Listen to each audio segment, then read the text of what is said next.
How to make melodic techno. In this video, I try to answer this question by breaking down my new song Cluster, which was my latest release and goes into that genre. So without further ado, let's check it out.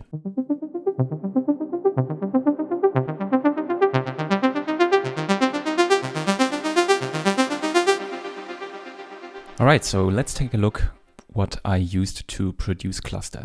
This is kind of like the devices I used, the Ableton Push and the Moog Sub 25 are the main devices. The Moog plays the lead line, and for everything else and also for performance effects, I'm using the Push standalone.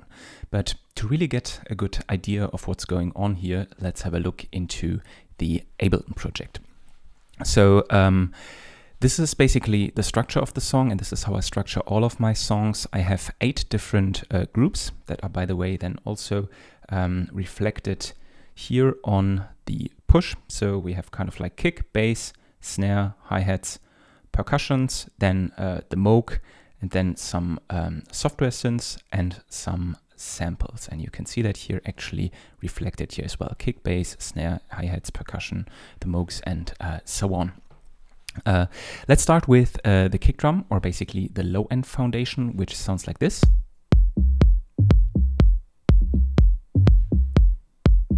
And for the kick drum, and I think that's the first step when looking into that genre, I think there's 2 very good options here. The first one would be a 909 kick. A 909 goes more into the techno direction, used in some genres that usually have a much higher BPM. We are here at 122. And then the second option that I choose was to use an 808 kick drum. 808s are great because they are a little bit more boomy and they have this really nice low end, while the 909s are a little bit more punchy. And this kick drum here actually is from my good friend Mr. Ed Rollo. He made a device called NBS 808 Kick, and I think NBS stands for no bullshit, which I really like. And yeah, it gives you some very, very simple controls and kick drum that sounds very nice. And this one plays along with the bass, which sounds like this, and is a patch that I actually made myself. There's a lot of stuff going on here, so let's quickly go through it. We have here a wavetable, an instance of wavetable, with a very snappy filter envelope, just to give it that snappy sound. You can see here very short attack time, short decay time, no sustain, because in this track for this genre I really wanted to have something that punches in the low end, because on top, we'll see that later, we will have the Moog playing a more sustained Moog style bass lead sound, and yeah, to complement that I went for a rather snappy sound to not have too much going on in the low end. Then we rounded that off with some drum bass, quite a lot of drive to give it a little bit more bottom. Then we also have the new raw device by Ableton. Here I used a preset called Mix Punch Up to give it even more punch. Then quite some heavy EQ, because I wanted, I mean, if you don't do it, can see the basses frequency-wise all over the place, and I really wanted it in this area, so I cut it down. Compression, very important, just to glue everything together. And then I'm using another device by my friend Ed, which is the CV Shaper. It's basically a sidechainer, but it works with a shaper combined with a utility device. So whenever, kind of like on every 4th beat, the gain automatically is reduced, which makes for a very nice pumping sidechaining effect. And I use that basically always instead of a compressor, because I like the effect more. Next up, we have here an envelope follower. And this one's quite interesting because I have here in the synth group a synth that goes into the lower frequency spectrum. And I felt whenever the synth and the bass were playing, they were clashing a little bit. And just to show you, here is the synth group, and this is the synth. And the envelope follower is attached to this EQ here. So whenever this is playing, you can see whenever the bass hits, the synth ducks away. Super cool stuff.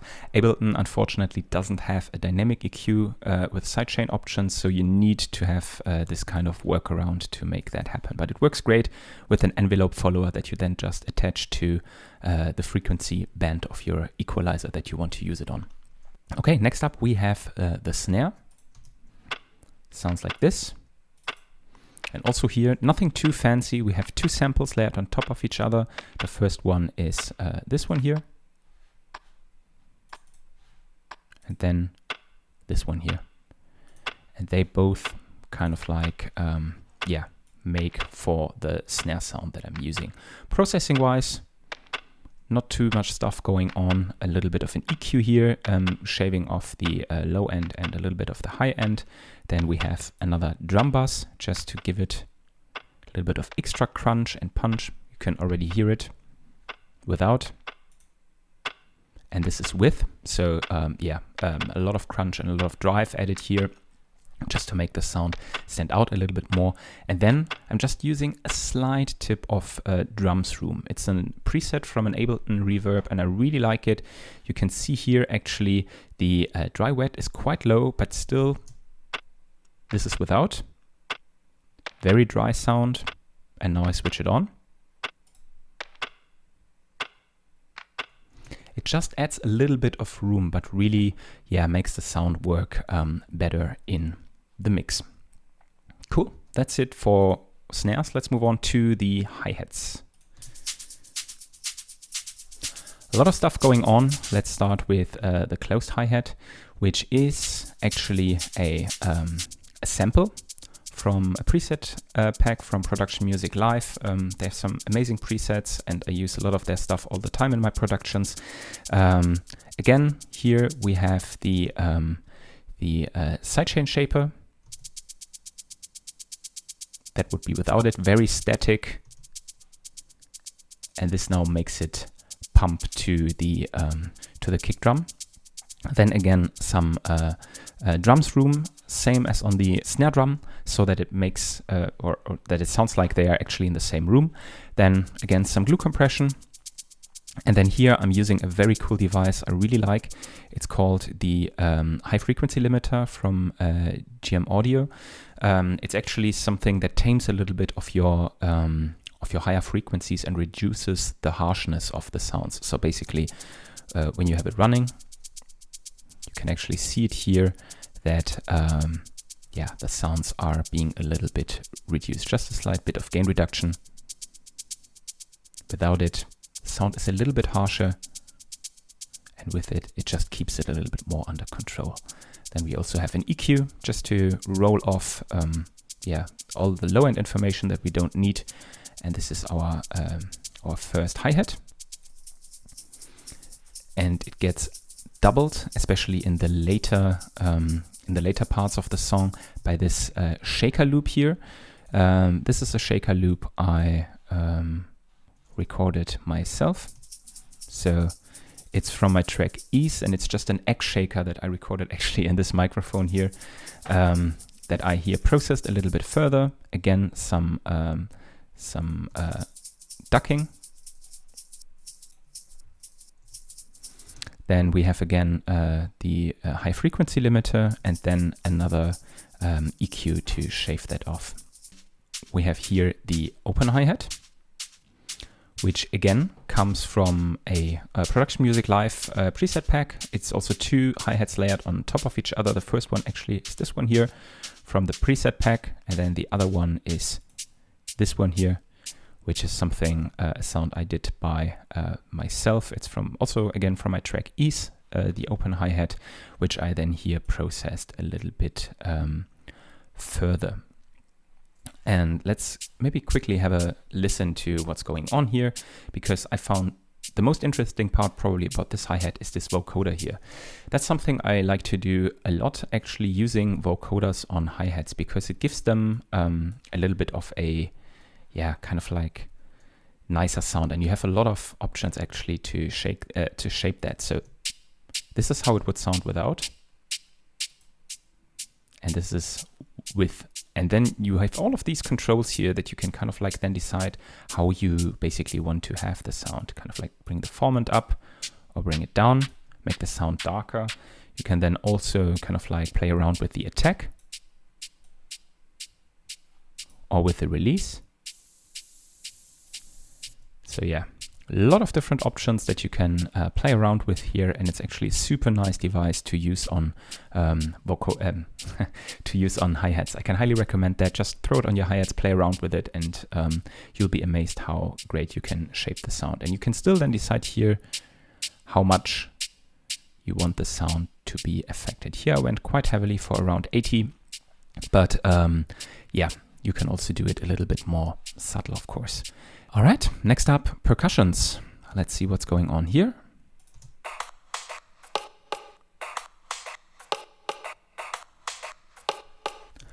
All right, so the first one is this one here. This is also a sample from a sample pack that I found fitted in here very nicely in the groove.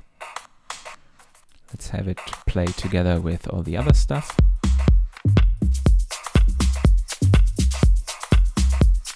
Right. Immediately adds this very nice kind of like groove. And to see what's going on here, actually in the clip, I made a little bit of an automation here because there were some hits in the clip that I found I didn't need.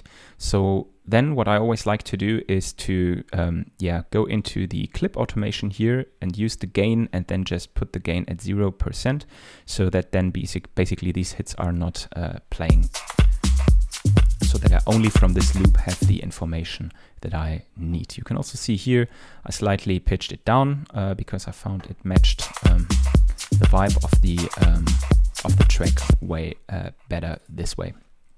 And then a lot of EQ stuff going on.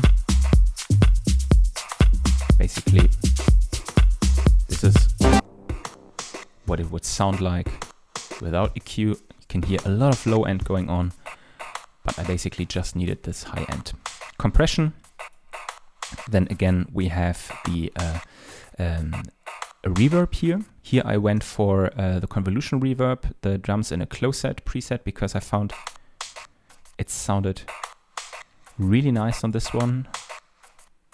Again, EQing the sound here a little bit. And then at 30%, I think, yeah, it just matches the vibe perfectly. Here I'm using my multi-effects rack, which actually is preset pack I use all the time, not preset pack, but actually a multi-effects preset rack, which I built myself. You can find it actually on my Patreon if you're interested in that. And it's just something I like to use to speed up my production workflow, because here I have everything in that I would need, right? So here's a reverb in, a delay, a chorus, sidechain effect, compressor, and EQ. So I could just throw it on a track and get the basic levels going. But it's actually on this track here a little bit of a waste, because honestly I did just use the delay for this one. All the rest is completely turned off, and even if there are values here, I deleted the devices to be a little bit more gentle on my CPU.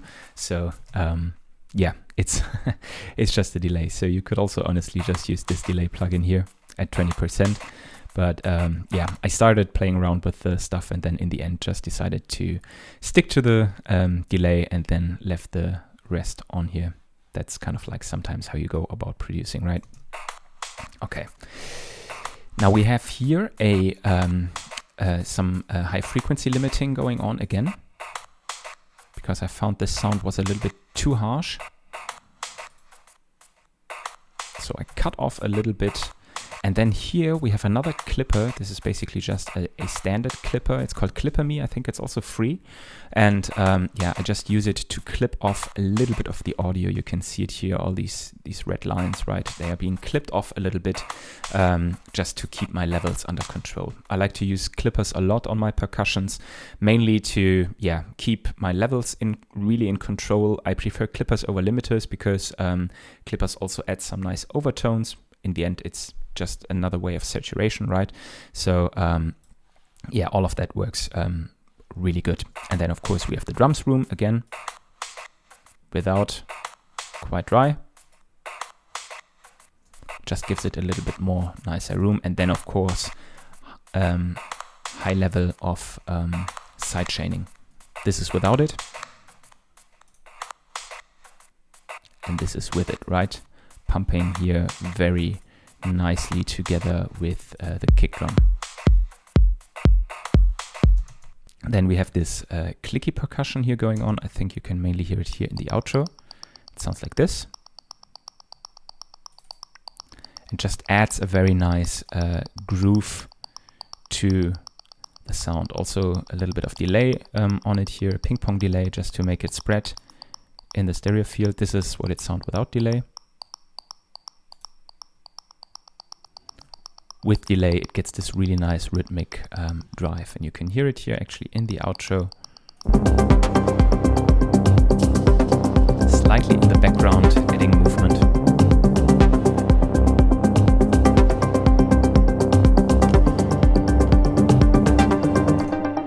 Also here in the outro, we have the distant percussions. Whoops, I need to turn the follow action off. All right, here we go.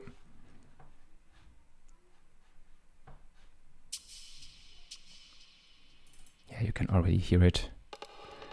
Just some single percussion hits here, sounding very distant. And of course, I really like that in my music, just to give a little bit of interest and some room, some sounds that sound very, very far away in the room. And again, we have here the toy hits and a clock kit, but this time with a lot of reverb on it. Here I'm actually using the Cathedral reverb, which sounds, makes everything sound super big. And I mean, you can see here the decay time at 13.5 seconds, right? So very, very long decay. And it just makes everything sound super far away and gives it these super nice long tails, right? And then of course some compression again. Here actually I found that I didn't need the side chaining, right, to the kick drum, but of course some EQ, because the sounds are so sparely, so they don't need to be side chained to the kick, but yeah, just to be added kind of like on top to form this very nice layer. And then here just some effects that I have in here. Mainly I'm using here the riser, which sounds like this.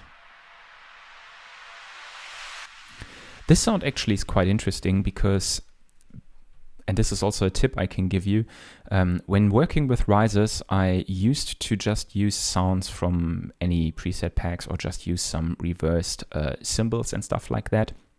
But honestly, sometimes it can be really cool to use sounds that you actually already have in your song as risers or sound effects.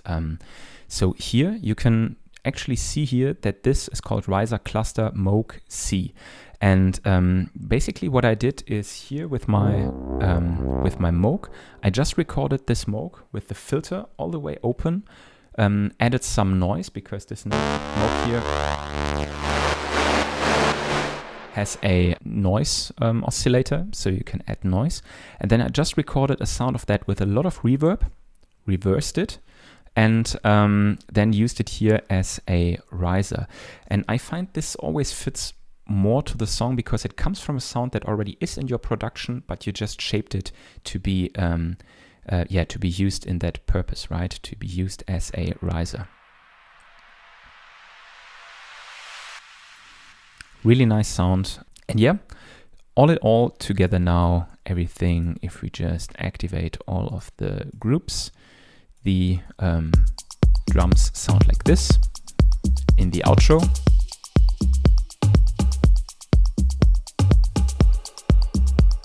And this is how they sound in the drop.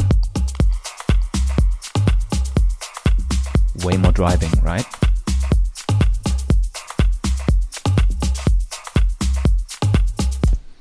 And I think the main elements here to take away is really side chaining. I think in this genre is super important to have this kind of like pumping effect that everything moves, but it's also mixing wise very important because you want to, basically give all the elements in your track as much room as possible, and especially want your kick to cut through. And for that, side chaining is just one of the most important elements. And also mixing wise, I can just give you the tip to look for a very good clipper or get familiar with some saturation devices that you might already have, and then use those on your tracks and see what results you get. Okay, now let's get to the melodic parts of the song. As I mentioned, we are starting here with group number 5, which is my Moog. And in this case, really it's just the Moog Sub 25, which I also, as I showed you, have here on the table. And it sounds like this when I start it now. Sorry.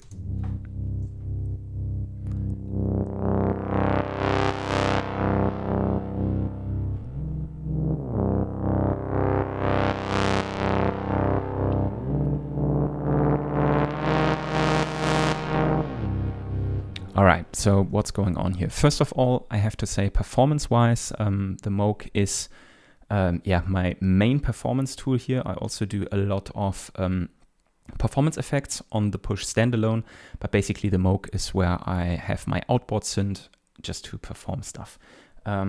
It's a really nice preset that I created for the Moog. It's also part of my preset pack that you can find also on my Patreon or on Gumroad. Link is also down in the description. And the cool thing about this preset is actually it's the Dune preset, basically. So what I like about this preset is that you can play 2 notes on top of each other, right? So that each oscillator of the Moog plays a different note. And if we go here into the MIDI, you can actually see that, right? So here you can see when I start this clip now, there's always 2 clips played on top of each other, 2 notes. And now I can create this really nice effects with the one note staying here at the C, the root note, and then some others going up. So that the second oscillator, usually it plays a G, but now it goes up here, for example, to an E flat, or here to a D, and then an E flat again, right? So basically, just to get the sound a little bit movement. I also then like to apply some glide so that the sound, notes are gliding. I just put the glide up now, so listen how it sounds. Right, so the sounds are, the notes here are really gliding, and the second oscillator is gliding around while the first oscillator still plays the root note C. Basically same principle as with Dune, like 2 notes played on top of each other, but here of course slightly different processing. All right, now let's jump directly here to the synths, because I feel that these are really the element that makes the song drive. This is how they all sound together, and let's look a little bit at what's going on here. The first sound has this Mr. Ed Rollo shimmer sound. It's also again from a preset from my friend, shout out, it sounds really nice.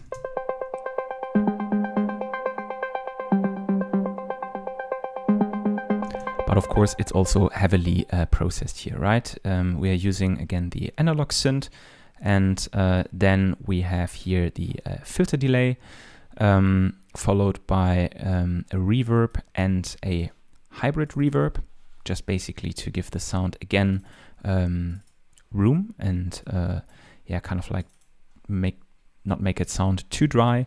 Then here we have again an EQ, or actually 2 EQs, and here you can see again that this one here is again ducking, right? So if we go here to the bass again, right? This is kind of like now where we have this sound here ducking from the bass, and I really felt that it needed that. And then what else do we have on here? Something a little bit special, because I found this sound was very resonant, and this is also an advice I can give you when checking your sounds on, or when mixing your tracks, check your sounds on different system, right? Because on your headphones or on your speakers, it might sound fine, but actually when I checked this synth here on a phone speaker, it sounded terrible because there was a lot of distortion, and the phone speaker really didn't like this, especially frequency band here. So what I did here, I reached out for a tool called Spectral Shaper from Ozone 9. It works in a similar way as tools like Soothe 2 would do, basically taming some of the resonances in specific frequency ranges. And as I don't have Soothe 2, and I'm a big fan of not acquiring new stuff, but seeing how I can achieve similar effects with stuff that I already have, I use this one here, and I think it works very well. So if I turn it off, sound is way more resonant. You might not hear it on your headphones, but if you would play that on a phone speaker or even on a big speaker system, you might run into some troubles of the frequencies not responding super well. So I just tamed them, and yeah, I think this way it sounds way nicer. Then we also have saturation, just to bring the sound a little bit forward. Again, some slight compression. And then for this sound, what I really felt, what I needed here was some limiting and some clipping, because on all of these synths, I really like how this group sounded, but the dynamics were basically all over the place. And usually I try to control that with compressors, but in this case, I really felt in the mix, it was just taking up too much headroom, and I needed to work with limiters and clippers here. And I really like the results, because this way the levels here are way more under control than they would have been if I didn't use these tools. Need to be careful, because limiting and clipping, of course, squashes your sounds and might take the dynamics completely out of your mix. But I mean, you can still see here, there's still a lot of stuff left. I just wanted to reduce the range of dynamics. Same thing, by the way, if we now move on to the second sound. Here we have the same thing in the end again, and also for the third sound, right? Limiting, clipping, and sidechaining as well, so that all of these sounds stay under control. But let's look at the second sound.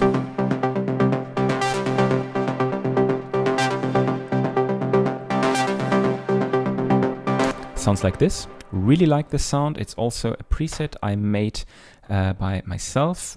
It's called Glitchy Arp. It's, by the way, also all of these presets I uploaded to Patreon. So if you're a Patreon, you can just get the sounds there. And I'm also planning to reduce this as kind of like a little preset pack for all the sounds I sound design with Ableton, because I think Ableton has a lot of great sound design options. One of my favorite actually being the built-in synthesizer Drift, which I'm using here. Very nice analog style sounding synth. Here I'm using two sawtooth waveforms on the two oscillators, all shaped a little bit differently, a little bit of noise added as well. And then of course modulation. You can see the filter moving here, the amp envelope, decay time is changing, and this is something I can highly recommend to everyone. Modulate your sounds. I think this is one of the key things to do. Let's quickly have a look here into the MIDI file, and I can actually show you what's going on. So you can see here the filter cutoff is constantly moving. Then as well here we have the amp decay also opening up and then being at a more open value. If I would now jump to a different section of the song, you can see here actually there's also a lot of different movement going on. So yeah, the key is really to modulate your sounds and make them really come to life, because all these modulations and all these automations really help you to make your music sound interesting and to get the most out of it. All right. Then, yeah, basically just to round it off, we have some reverb, some delay on here, and then some EQ, saturation, and compression. Again, I showed you the EQ is here going down to not interfere with the bass. And yeah, this is kind of like the second sound. And then we have the third synth sound. and they are all playing together. Actually, they were also the first element I had for this track, and then basically, yeah, I used all of them together, and all were sequenced slightly different so that they kind of like formed this very nice moving cluster of sounds, which also gave the track its name. All right, so here we have the third sound, and this one sounds like this. Way more basic, and it's also part of my Ableton presets. It's called Wave Filter. It's usually kind of like a pad, but I turned this pad into an ARP, which I think sounds really nice. You can see here again a lot of modulation going on.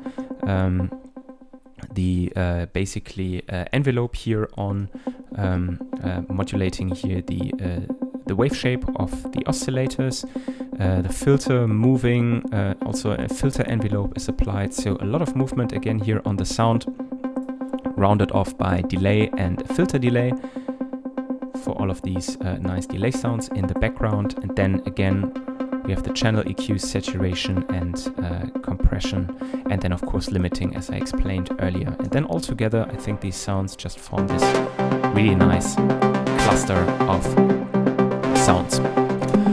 One other interesting element of this track when we look at arrangement is the track usually just stays at basically the chord C, right? So if we go through all of these now here,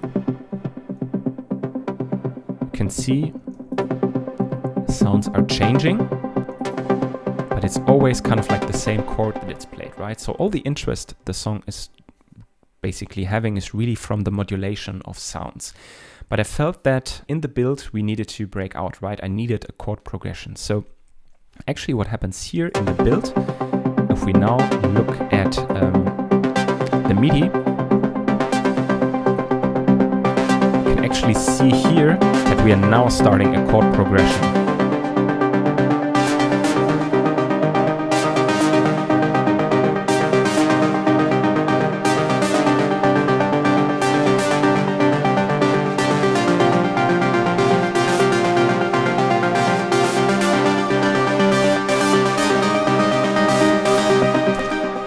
So I felt it was really needed to break out of this very simple arrangement format and then kind of like bring it in here into the build. So yeah, some really cool stuff, and yeah, I really liked how this came together. And then of course we have my snare builds and swooshs. This is something a little bit special because it's also tied in here with my performance rack, which I use on all of my tracks. The idea is, yeah, it's very easy. So if we have a sound playing here, or if we have a pattern playing here, these are clips that are always looping, right? And they have some sort of leveling. But per default, they are switched off, right? You can see here the tracks are switched off. And if I want to bring in these elements, I can just slightly turn this wheel here, and you can see actually when I turn it that this track switches on and this track switches on, right? So when I want to make a transition, what I would usually do is I would take out the kick drum here, maybe also the bass, and then just slightly open these two here so that I have the transition going on, and then go to the next pattern, right? So that we kind of like have the build claps and the swoosh. Let me quickly show you how that works. Right. Let's say we want to transition now, so take off the kick drum and the bass and bring these one in. See, they are coming in now.